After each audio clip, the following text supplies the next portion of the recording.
B team है, बिहार की जनता के साथ हैं और बिहार ये औकात नहीं है भाजपा को कि हमारे नेता आदरणीय प्रशांत किशोर जी को बी टीम बना ले अपना।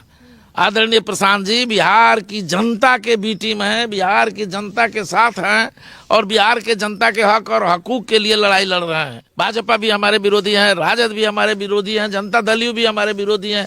ये विरोधी दल अपनी अपनी राजनीतिक उल्लू सीधा करने के लिए आदरणीय प्रशांत किशोर जी के आमरण अनशन को, हमारे इस संघर्ष को वो डाइवर्ट करना चाहते हैं। नमस्कार, मैं संजना, आप देख रहे हैं बिहार तेज खबर। बिहार में बीपीएससी 70वीं का जो मामला है वो लगातार बढ़ता जा रहा है। जनसुराज भी लगातार बच्चों के समर्थन में था। पिछले कई दिनों में क्या कुछ हुआ वो आपने देखा। इस वक्त बातचीत करने के लिए हमारे साथ जनसुराज के प्रवक्ता सर, मीडिया प्रभारी संजय ठाकुर सर मौजूद है।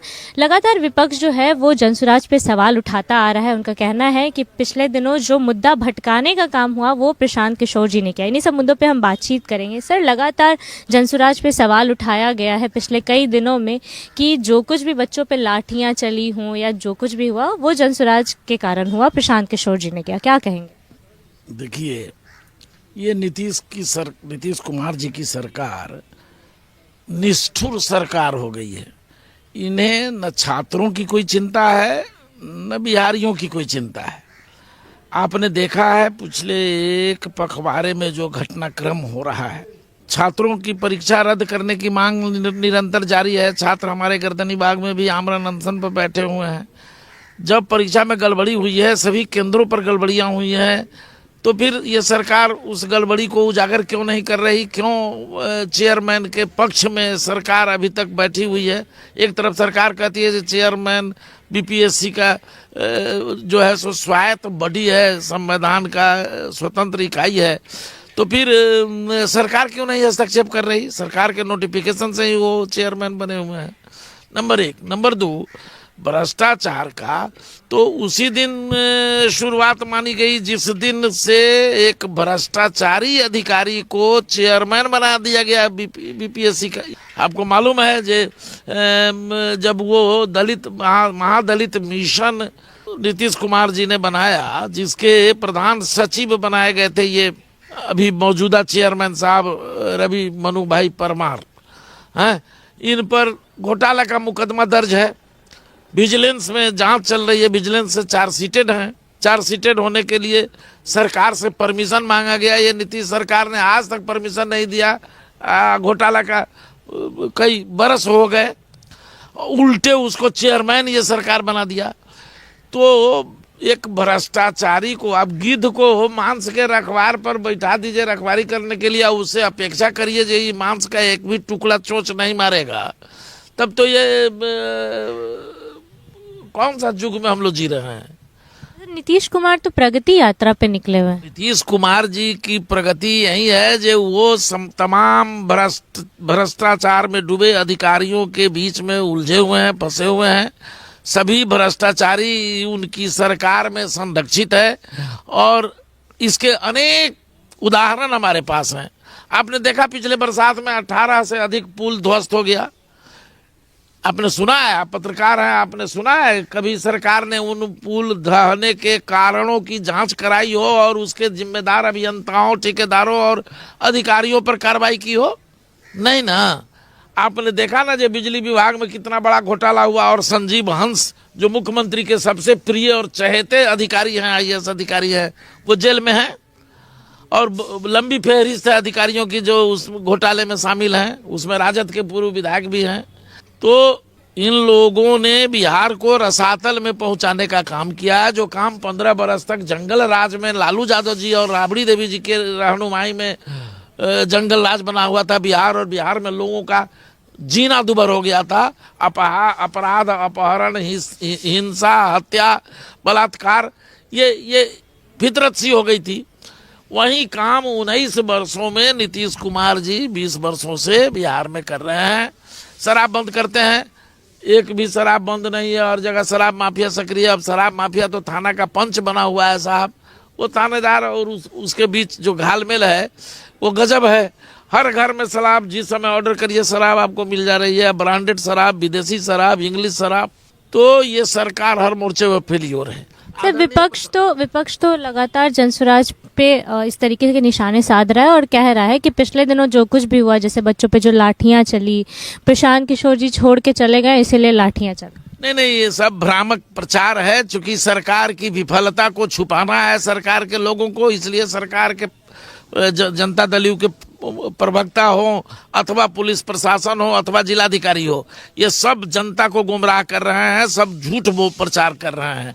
देखा आपने एक प्रेस कॉन्फ्रेंस परसों करके राजीव रंजन जी, क्या नाम है, यही नाम है उनका मुख्य प्रवक्ता जी का, तो वो ना राजीव रंजन नहीं, नीरज बाबू, हाँ नीरज कुमार जी, तो ये किस तरह से उठपटांग बात कर रहे थे FIR दिखला कर, ऑर्डर शीट दिखला करके, जबकि क्लियर है ऑर्डर शीट में कि जो पहले जज ने आदरणीय प्रशांत जी से कहा था कि साहब हम कंडीशनल बेल देंगे और आपको दोबारा गांधी जी के मूर्ति पर जाके गांधी मैदान में जाके आमरण अनशन नहीं करना होगा, जिसका उन्होंने विरोध किया और सत्याग्रह किया, सत्य के लिए आग्रह किया जो ये मेरा फंडामेंटल राइट है, मैं कैसे इसको छोड़ सकता हूँ।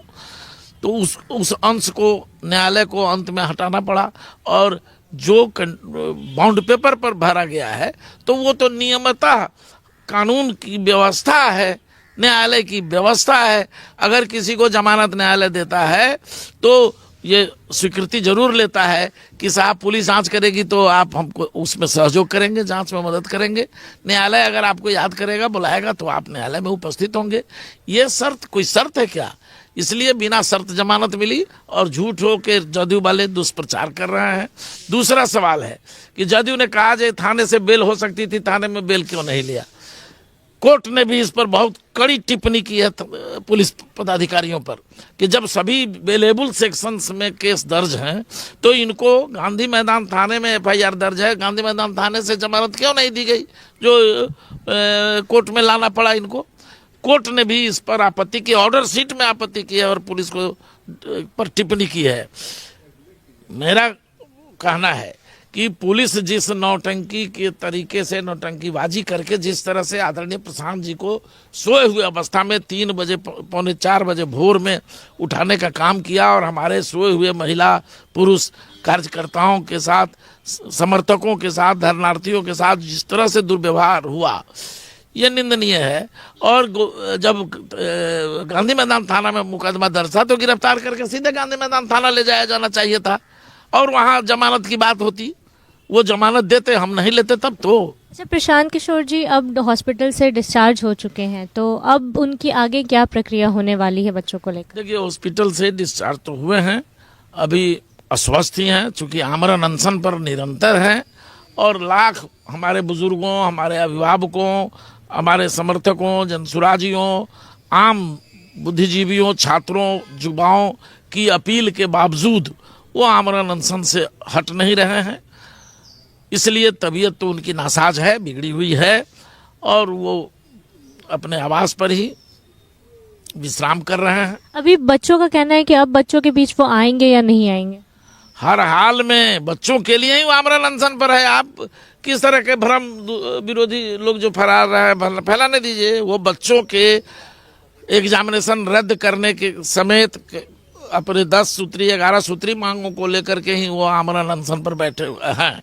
अभी तक उनका आमरण अनशन कंटिन्यू है और ये तब तक जारी रहेगा, जैसा कि उनका संकल्प है कि तब तक जारी रहेगा जब तक नीतीश कुमार जी 5 छात्रों के शिष्टमंडल से मिलकर उनकी भावनाओं को समझ नहीं पाते हैं। तो ये जारी है आदरणीय प्रशांत किशोर जी का। अब रही बात जे तरह तरह के अफवाह विरोधी दल फैलाएंगे, विरोधी सभी हमारे विरोधी हैं, भाजपा भी हमारे विरोधी हैं, राजद भी हमारे विरोधी हैं, जनता दल भी हमारे विरोधी हैं। ये विरोधी दल अपनी अपनी राजनीति को उल्लू सीधा करने के लिए आदरणीय प्रशांत किशोर जी के आमरण अनशन को या हमारे इस संघर्ष को वो डाइवर्ट करना चाहते हैं। तो ये सर, लेकिन आपने भाजपा की बात कही तो कहा जा रहा है कि भाजपा का बी टीम है जनसुराज। ये सब अफवाह के फेरे में आप कहाँ रहते हैं? आदरणीय प्रशांत जी बार बार इसका स्पष्टीकरण भी दे चुके हैं और हम लोग भी बार बार आप लोगों से मुखातिब है इस बिंदु पर। यह औकात नहीं है भाजपा को कि हमारे नेता आदरणीय प्रशांत किशोर जी को बी टीम बना ले अपना। आदरणीय प्रशांत जी बिहार की जनता के बी टीम हैं, बिहार की जनता के साथ हैं और बिहार के जनता के हक और हकूक के लिए लड़ाई लड़ रहे हैं। ये भ्रष्टाचार जिसने बिहार को खोखला बना दिया है, ये भ्रष्टाचार जिसने हमारे गरीब मजलूम और कमजोर वर्ग के बच्चों को अधिकारी बनने से रोक रहा है, ये भ्रष्टाचार जिससे संपूर्ण बिहार त्रस्त है, ब्लॉक से लेकर पंचायत से लेकर के सचिवालय तक, मुख्यमंत्री सचिवालय तक भ्रष्टाचार की गंगोत्री बह रही है और सब इसमें स्नान करने में लगे हुए हैं। इस भ्रष्टाचार को समूल नष्ट करने के ही मकसद से आदरणीय प्रशांत किशोर जी आंदोलन में है और जनसुराज का अपना कॉन्सेप्ट है। जनसुराज का मानना है कि क्या लग रहा है, आखिरी सवाल है कि क्या लग रहा है, री एग्जाम होगा या नहीं होगा? ये तो अब हम लोग सरकार से निराश हैं, सरकार के मुलाजिमों से निराश हैं और निराशा की स्थिति में हमारे छात्र हाई कोर्ट गए हैं। पहले सुप्रीम कोर्ट गए थे, सुप्रीम कोर्ट ने कहा कि आप प्रॉपर चैनल पर आइए और हाई कोर्ट में अपनी रिट दाखिल करिए। तो हाई कोर्ट में 9 तारीख को रिट दाखिल हो गया है। हमारे पार्टी के प्रदेश उपाध्यक्ष और वरिष्ठ अधिवक्ता आदरणीय YV गिरी साहब लीड कर रहे हैं उसको। कोर्ट ने एक्सेप्ट कर लिया है हमारे पिटीशन को और 15 तारीख को तारीख मुकर्रर है जिस दिन कोर्ट सुनवाई करेगा। हमारे अधिवक्ता अपना पक्ष रखेंगे और उम्मीद है न्यायालय से ही कि न्यायालय न्याय देगा, परीक्षा रद्द होगी और आम आदमी के बच्चे जो इस परीक्षा में अधिकारी बनने के लिए 4-4 साल से रगड़ रहे हैं, मेहनत कर रहे हैं, पेट काट के तैयारी कर रहे हैं, उनके भविष्य के साथ जो ये नीतीश कुमार और चेयरमैन की मिलीजुली से सरकार से जो गड़बड़ी हुई है उस पर निश्चित रूप से संज्ञान लेगा कोर्ट और कोर्ट के फैसला का हम लोगों को भी इंतजार है, हम लोग स्वीकार करेंगे। जी बहुत बहुत धन्यवाद सर। तो हमारे साथ जनसुराज के मीडिया प्रभारी और समूह प्रवक्ता संजय ठाकुर सर मौजूद थे, जिन्होंने बीपीएससी में हो रहे घोटालों और उस पर विपक्ष का जो कटाक्ष किया जा रहा है बार बार जनसुराज को लेकर, उनके सभी सवालों का मुंह तोड़ जवाब दिया है। आप उनकी बातों से कितना सहमत है, आप अपनी राय हमें कमेंट सेक्शन में ज़रूर दें। अभी के लिए इतना ही, आगे की खबरों के लिए बने रहिए हमारे साथ।